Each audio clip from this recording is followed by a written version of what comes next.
ஆள் சாப்பிடுற மாதிரி தான் பிரியாணி இருக்கு. என்ன செய்ய, மீதி இருக்காளு இட்லி ஏதாவது சாப்பிட வேண்டியதான். நம்ம இதை தின்னுட்டோம்னா எனக்கு தரலன்றுவா. அதனால ஒரு வார்த்தை நாத்துக்கிட்ட கேப்போம், இட்லி வேணுமா பிரியாணி வேணுமான்னு. ஏத்தே என்ன மர்மோள? ஏத்தே நைட்டு சாப்பாட்டுக்கு சிக்கன் பிரியாணி சாப்பிடுதேலா? சரி மர்மோள.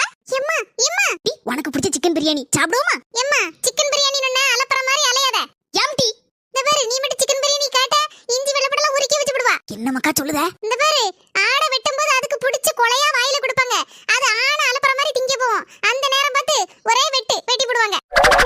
அதான் சொல்லுதே, சிக்கன் பிரியாணி வேணும்னு கேட்டேன்னு வச்சுக்க, உன்னை அன்னைக்கு குறுக்கு ஓடிய மாதிரி வேலை வாங்கி விடுவா. அதனால இட்லியே போதும்னு சொல்லு. இட்லி தான் உனக்கு நல்லது. ராத்திரி அது சாப்பிட்டாதான் நெஞ்சுக்குள்ள அடைப்பு எதுவும் வராது. நல்ல வேலை மக்கா, மூடி இருந்த கண்ணை திறந்து விட்டுட்ட. அண்ணி, எங்க அம்மைக்கு சிக்கன் பிரியாணி வேண்டாமா, வேற இட்லி மட்டும் போதுமா?